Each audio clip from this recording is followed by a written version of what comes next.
the frothing waters subside, the advantage is ours. And welcome back to more Darkest Dungeon. This is episode 39, week 106, getting underway. And we're starting off with our town event this week, Gentle Tide. This is just like Silence in the Crypts or Fresh Air in the Tunnels. It's the town event that's going to give us a bonus to XP and damage on our next quest into the Cove. Okay, so we're moving along here in the champion round of content, getting closer and closer to the end. I know these episodes have been piling up, but I'm excited. I'm glad we've made it this far, and this is going to be a fun episode, hunting down the Beguiling Siren. And as for the Beguiling Siren encounter, you should know well by now, as this is our third time through it. This is the boss for which you have to kind of build a bad party. If you recall, I do Abomination, Crusader, and Antiquarian. And again, you don't have to do it this way. This is just the way I choose to do it. I'm sure that people have been successful with, otherwise normal parties, something like, I don't know, Shield Breaker, Highwayman, Jester, Vestal, that kind of thing, or any number of other quote-unquote normal compositions. Again, the reason I do it this way is because during the Siren encounter, if you recall, she charms members of your party, and accordingly, you don't want really badass, can hit any rank, can do lots of damage type of heroes going over to the Siren side and just wreaking havoc on your own party. And similarly, vis-a-vis healing, you don't want an awesome healer along for this ride like a Vestal, because if the Vestal gets charmed and goes over to the Siren side, then the Siren could end up getting, healed, and all your progress on what is otherwise kind of a slow, grindy encounter could be reversed. Success depends on survival. Alright, and there you saw the final upgrade for the Survivalist NPC. This is something you haven't seen us do in a long time, just upgrading a facility. So I thought it was pretty cool that we caught that on camera. Now as for the Survivalist herself, this is probably a facility you could go the whole game without ever upgrading. If you recall, upgrading it, all it does is makes unlocking camping skills for heroes cheaper. It lowers the gold price of unlocking camping skills. So you can see that because once a camping skill is unlocked, that hero has it forever. The Survivalist just isn't a facility you're going to be going back to a lot, Lots of times heroes come off of the stagecoach with really good camping skills already unlocked. It's random, of course, but, at the most, you're going to need to purchase a camping skill off the Survivalist just once in a blue moon, So the idea of spending heirlooms to upgrade it, especially early on when you have so many other things that you need those resources for, is kind of specious. So that's why the Survivalist just never gets upgraded, or if she does, it's usually not till the end.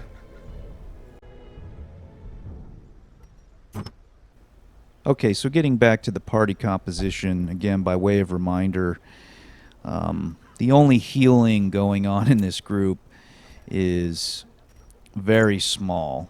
The Crusaders and the Antiquarian can heal other units, but it's a very small heal, and the Abomination has a self-heal.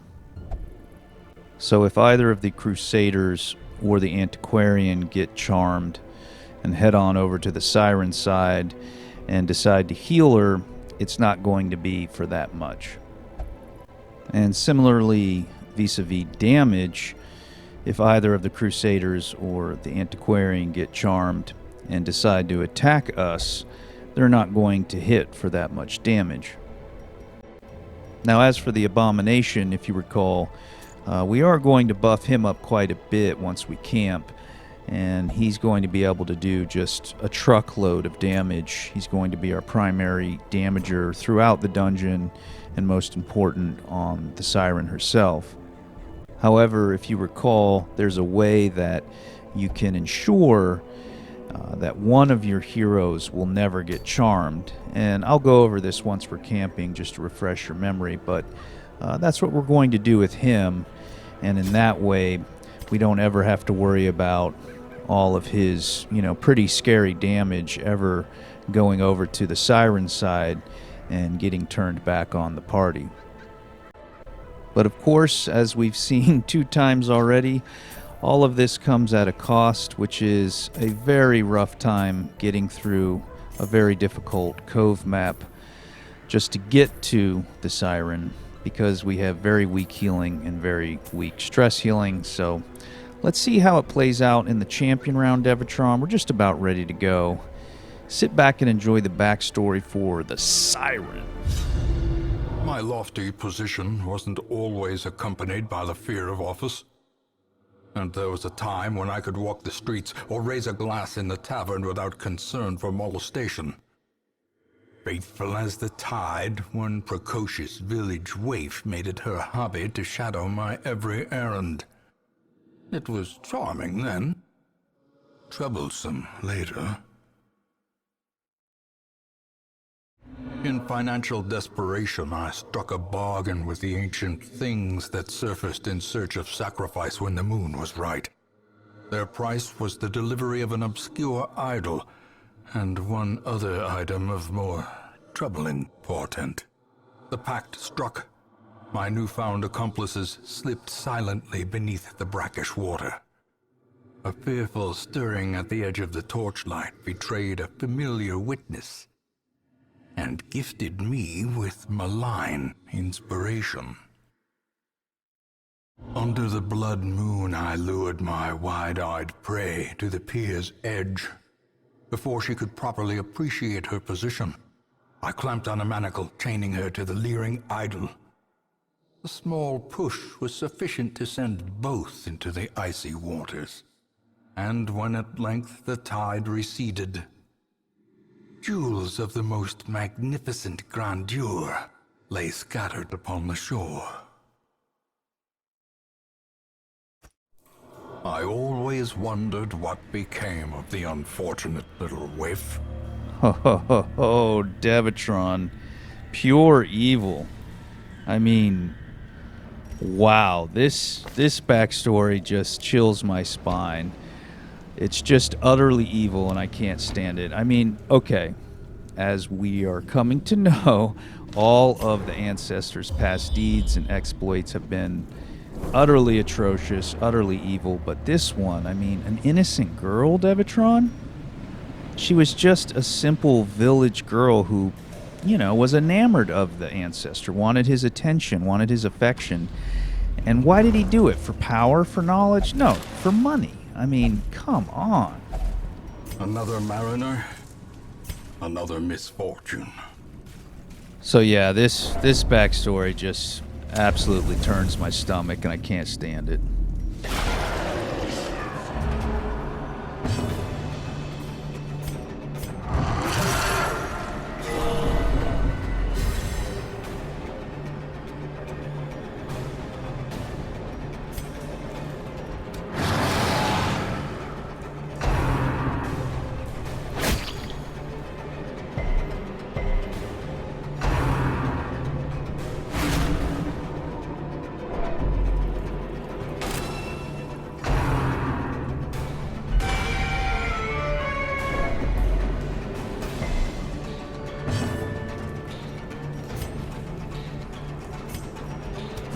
Confidence surges as the enemy crumbles.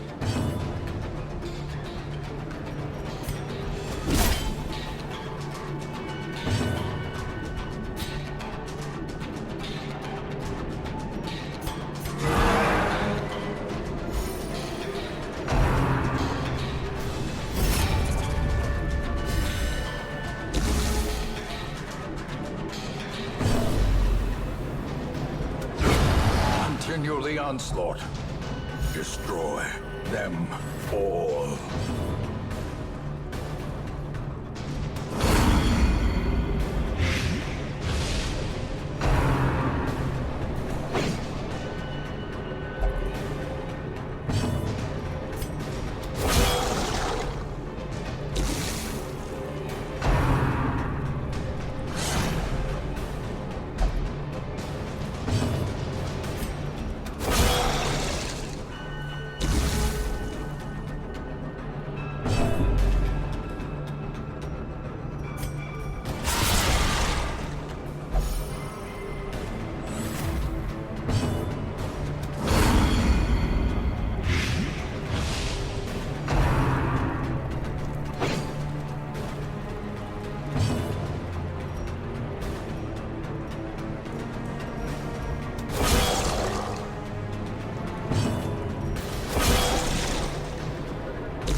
Compassion is a rarity in the fevered pitch of battle.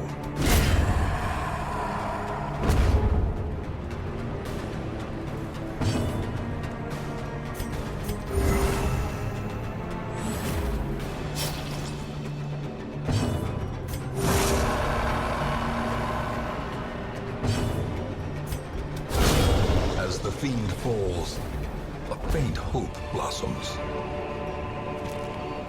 All right, so first fight down, not too bad. You can see that perhaps more than any other boss dungeon, having the Gentle Tide damage bonus is really going to help this group.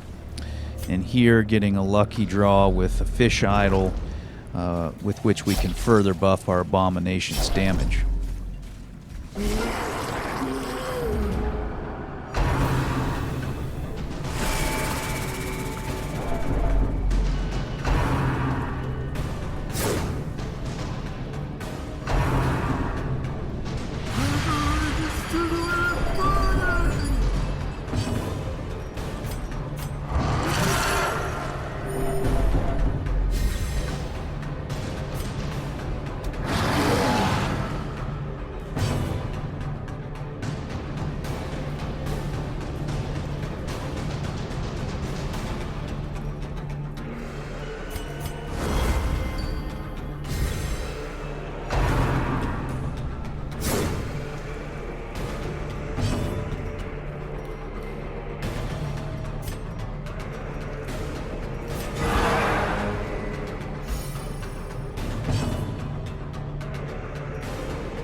Light, the promise of safety.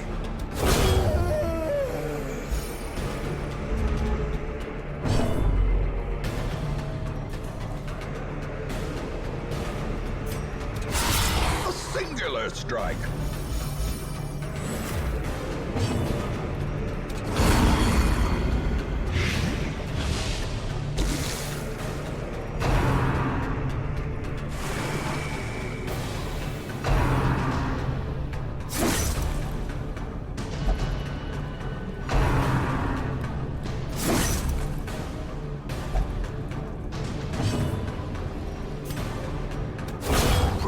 advantage. Give them no quarter.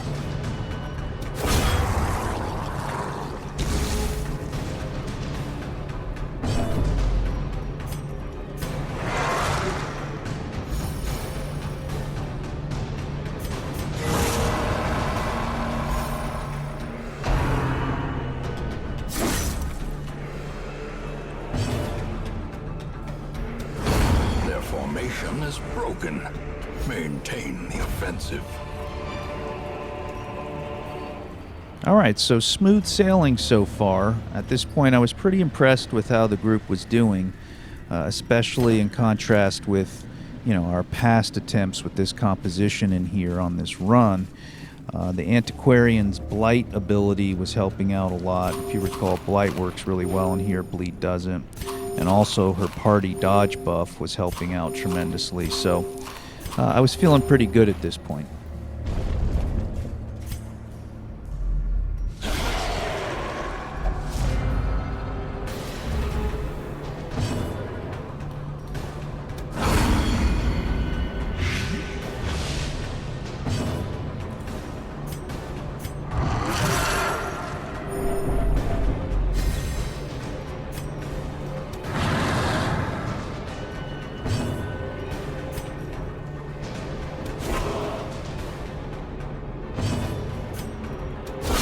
Masterfully executed.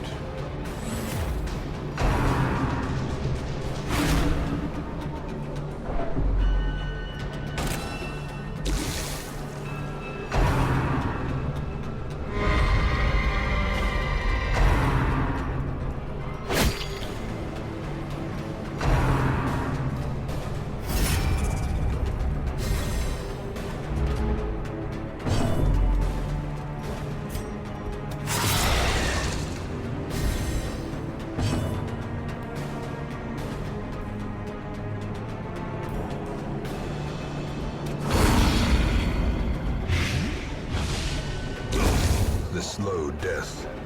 Unforeseen. Unforgiving.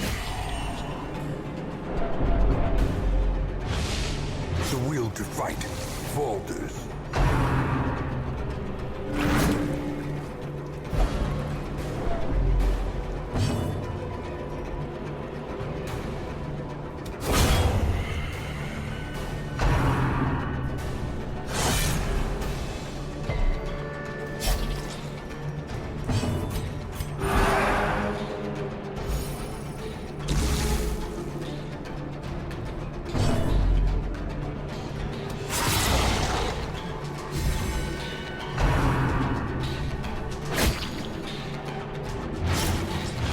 Weaken.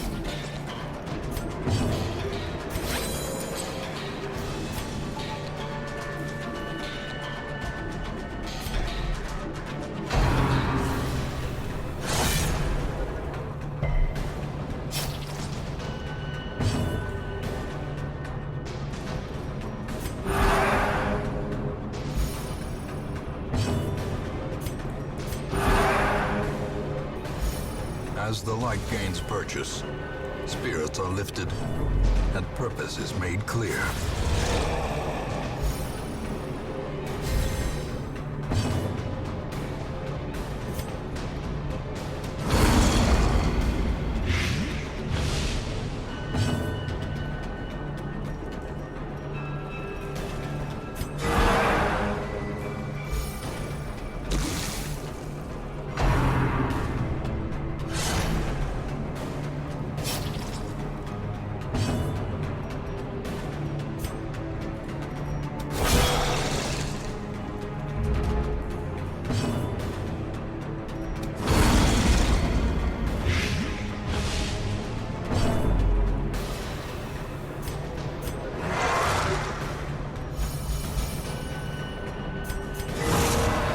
Surgical precision.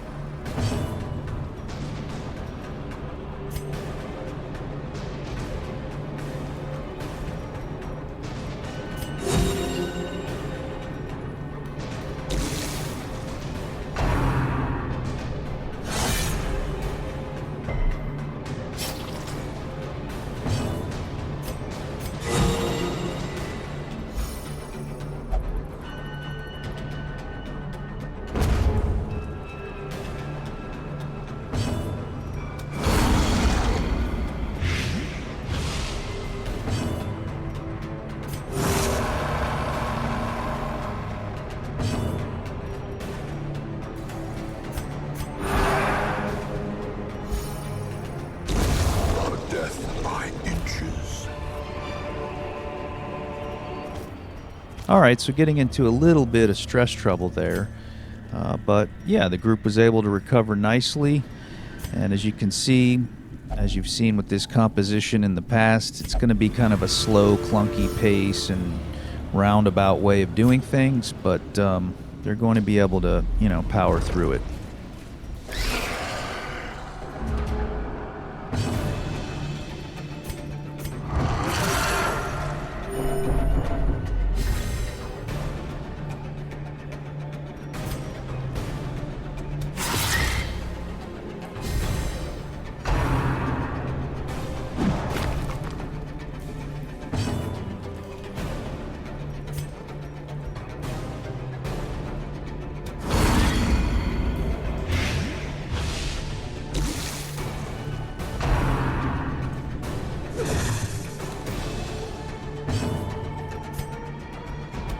Impressive.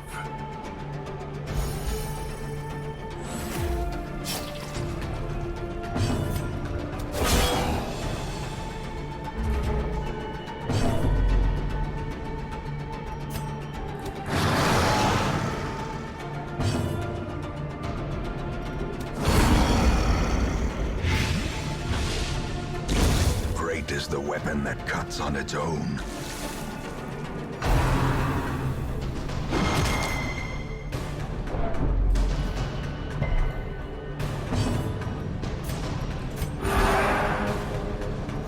The match is struck. A blazing star is born.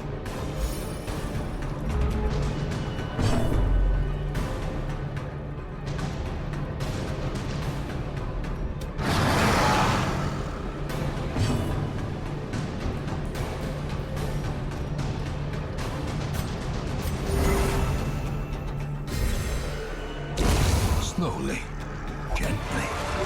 This is how a life is taken. Okay, so as for the map, we haven't had a chance to really mention it yet. Kind of a tough draw. There are 2 rooms the boss could be in, and as we've seen with the Cove in the past, they tend to be on opposite ends, so you have to guess, unless you can get some scouting, which we haven't been able to get thus far, and then go one way and hope the boss is there. If not, you're going to have to trek all the way back through to the other corner. So let's see what happens with this map.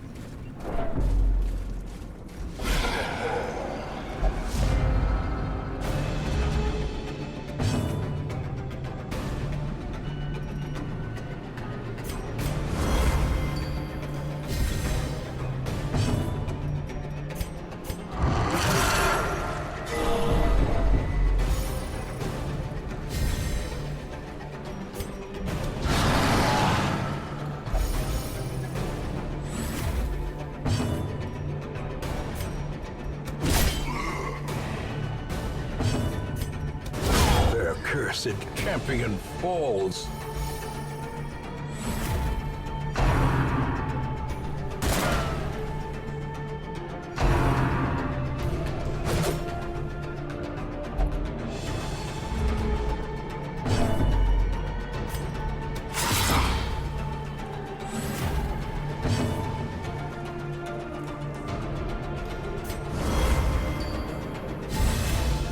The blood quickens.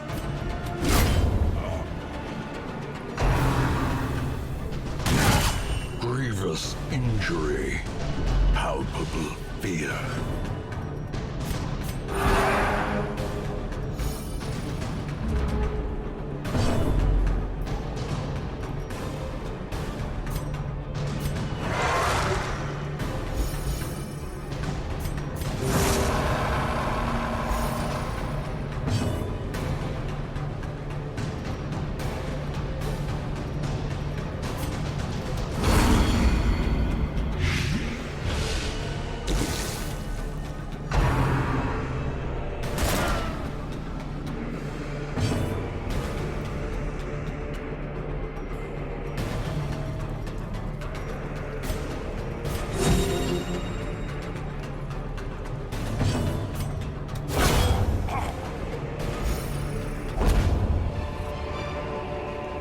As victories mount, so too will resistance. All right, really nice fight there. Absolutely demolished those bandits. And let's see if we can get a scouting check here. Nice, there's the scouting check, but there's no boss in the far left room. So it looks like we chose wrong, Devatron. What did I used to say? Always go left? Something like this? So yeah, this looks pretty bad. Typical Cove run. Unlucky. We chose incorrectly. We have to backtrack, etc., etc. Actually, we got really lucky to get that scouting check when we did, because it enabled us to see that the boss wasn't there. And without that, we would have camped in that room just before that last room in preparation for the boss. So by getting that scouting check and seeing she wasn't there, we were able to save our campfire until we're much closer to her. Packs laden with loot are often low on supplies. Now, if we hadn't gotten that scouting check and we had camped and then found out the boss wasn't in that last room upper left, we still may have had our camping buffs for the boss as we made our way back to her. But it's a risk. All it takes is, 4 fights along the way, and your camping buffs are gone, and now you're doing a boss fight without camping buffs. The way is lit. The path is clear. We require only the strength to follow it.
Devastating blow.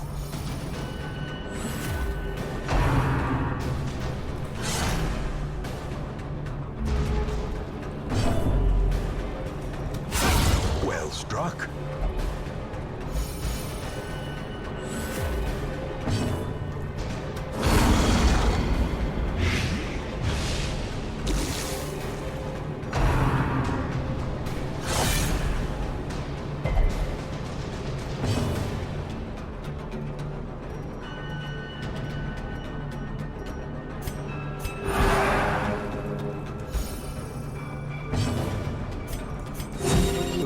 Of war can be healed, but never hidden.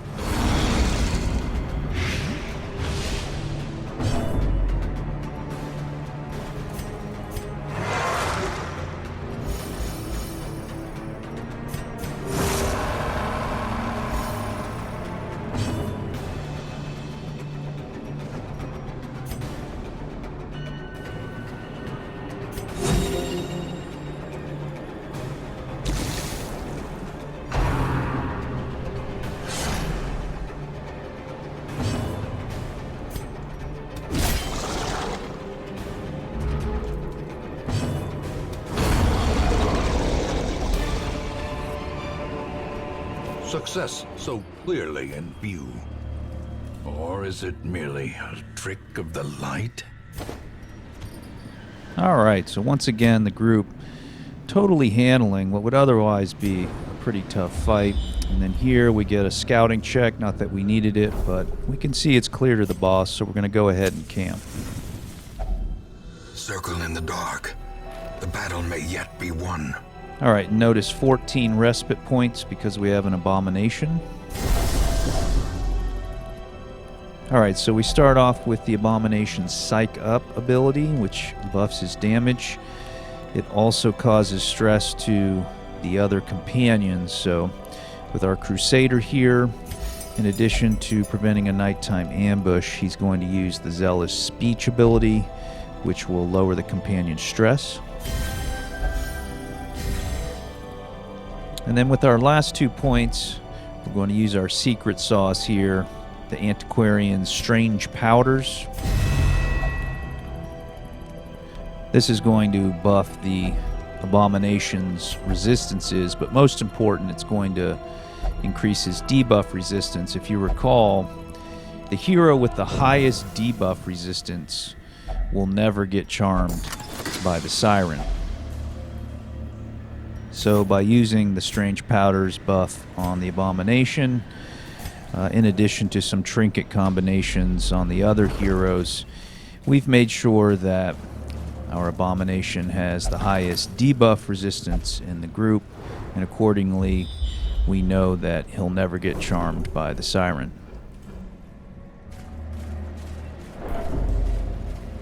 Alright, so we're just about up to the boss. We're going to disarm this trap, top off the light, get all buffed up at the door.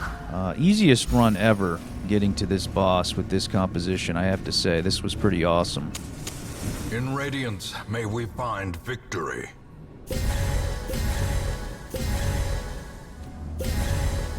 Alright, here we go, Devitron. The Beguiling Siren. The aquatic devils have remade the poor girl in their image. She is their queen and their slave.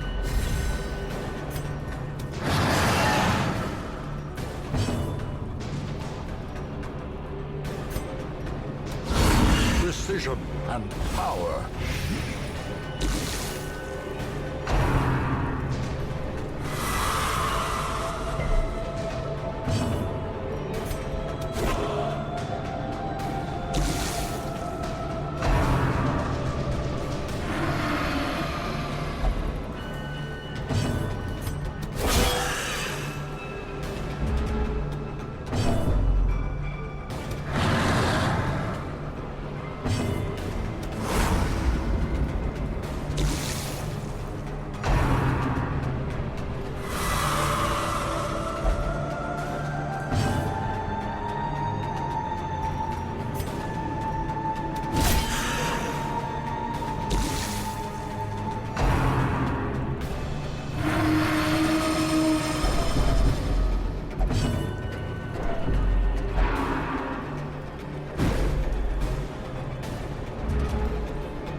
Decisive pummeling.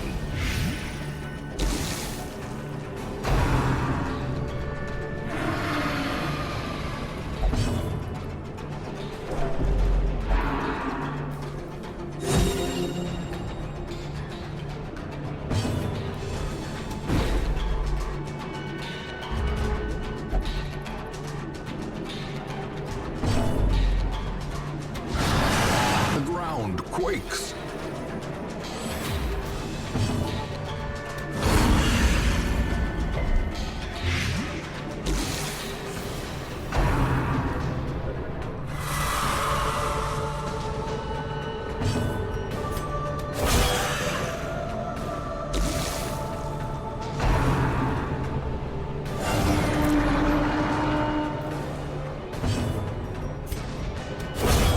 Seafaring trade, the lifeblood of any port. and resume again now that the routes are safe. 4 rounds for the Siren? Oh, yeah. Talk about big time, Devatron. Yeah, that was just spectacularly fast. All right, let's tally it up, Big Devatron.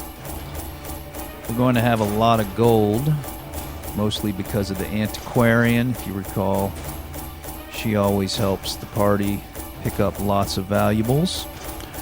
Nice quest rewards, decent gold. As usual, the trophy is really nice and useful, but the actual trinket reward, some garbage Crimson Court, has to do with the Crimson Curse type of trinket. Not very useful. All right, on to Quarks.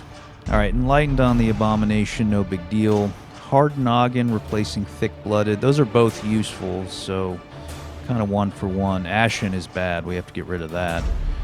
Clutch Hitter replacing Meditator. Neither of those really matter for the Vestal. Rabies, got to get rid of. Darkest Dungeon. Wow. Beguiling Siren. What a backstory. We'll catch you in the next episode.